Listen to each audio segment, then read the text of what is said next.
सर्वमंगल मांगल्ये शिवे सर्वार्थ साधिके शरण्ये त्र्यंबके गौरी नारायणी नमोस्तुते। प्यारे मित्रों, जय श्री राम, जय माता दी। मित्रों, आइए दिव्य कथा में हम लोग प्रवेश करें। विकुंडल द्वारा ज्येष्ठ भ्राता की मुक्ति का उपाय। कुंडल जो था विकुंडल का बड़ा भाई। महर्षि वशिष्ठ ने राजा दिलीप से कहा कि देवदूत के वचनों को सुनकर के विकुंडल श्रद्धा से गदगद हो उठे और उसने कहा कि हे विष्णुदूत, अपने मेरी अज्ञानता का अंधकार का नाश कर दिया। अब मैं ये जानना चाहता हूँ कि मेरा जो बड़ा भाई था, जो सिंह के द्वारा मृत्यु को प्राप्त हुआ था, उसको इस प्रेत योनि से मुक्ति कैसे प्राप्त होगी? वो नरक से कैसे बाहर निकलेगा? विष्णु के दूतों ने कहा, हे वैश्वर, यदि तुम अपने 8वें जन्म के तमाम से पुण्य अपने बड़े भाई को अर्पण करो तो तुम्हारा बड़ा भाई नरक के घोर कष्टों से दूर हो जाएगा।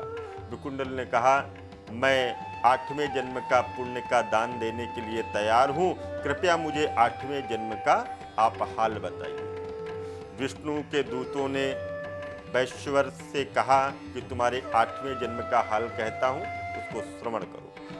हे वैश्वर, 8वें जन्म में तुम एक मत्स्य देश के राजा नवीस कहते थे। तुम ज्ञानी थे, ध्यानी थे, तपस्वी थे और भगवान विष्णु के परम भक्त थे। तुम ध्यानी थे। मैं तुम्हारे 8वें जन्म का वृत्तांत कहता हूं, उसको श्रवण करो। तुम एक 8वें जन्म में मत्स्य देश में निवास करते थे। तुम ज्ञानी थे, ध्यानी थे, परम भगवान के विष्णु थे, विष्णु के भक्त थे। तुम सदैव माघ मास के व्रत और स्नान की विधि को विधि विधान से किया करते थे। उसी प्रदेश में मधुवन में महर्षि का एक निवास स्थान था। उनकी पत्नी रेवती भी सती, साध्वी, धार्मिक और पतिव्रता स्त्री थी। रेवती भी सती, साध्वी, धार्मिक और पतिव्रता स्त्री होने के कारण रेवती ने 9 पुत्रों को जन्म दिया। ऋषि के 5 पुत्र ध्रुव, शशि, बुध, तारा और ज्योतिष्मान अग्निहोत्री थे। वे धार्मिक रूप से गृहस्थाश्रम में जीवन व्यतीत किया करते थे। महर्षि ने शेष 4 पुत्र निर्मोही, जितमय, ध्यानकम और गुणति विरक्त एवं पूर्ण सन्यासी हो गए। उन्होंने काम, क्रोध, लोभ, मोह, अंधकार, वायु, शीत, उष्णता इत्यादि को बस में कर रखा था।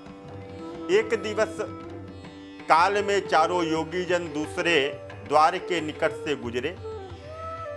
जब दूसरे द्वार के निकट से गुजरे तो तुमने उन्हें देखा और आग्रह से उनको अपने घर में ले आए।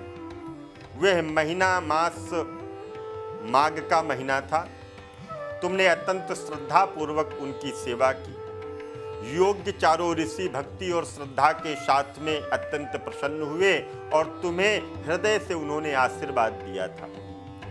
विष्णुदूत ने अपने 8वें जन्म का वर्णन सुनकर के वैश्य पुत्र कृतकृत्य हो गया और अपने 8वें जन्म के तमाम प्रकार के पुण्यों को तत्काल अपने ज्येष्ठ भ्राता बड़े भाई को अर्पण कर दिया। उसने उसी समय ज्येष्ठ भ्राता को नरक से मुक्ति प्राप्त हो गई। उस स्थान पर पुण्यों की वर्षा होने लगी और उस स्थान पर यमदूत जो थे वह देवदूत के माध्यम से अत्यंत प्रेम पूर्वक दोनों भाइयों को स्वर्गारोहण की ओर ले गए।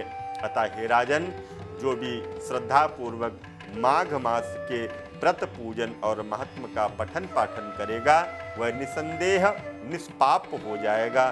सहस्त्र गैयों के दान से जो फल प्राप्त होता है वही फल विष्णु लोक में केवल गंगा स्नान करने से प्राप्त हो जाता है, माघ स्नान करने से प्राप्त हो जाता है। माघ स्नान करने से समस्त प्रकार के सुखों की प्राप्ति होती है और परमात्मा की अति कृपा जीव के ऊपर होती है। पुनः मिलते हैं एक नए वीडियो में, तब तक के लिए दीजिए इजाजत। जय माता दी, जय माँ गंगा।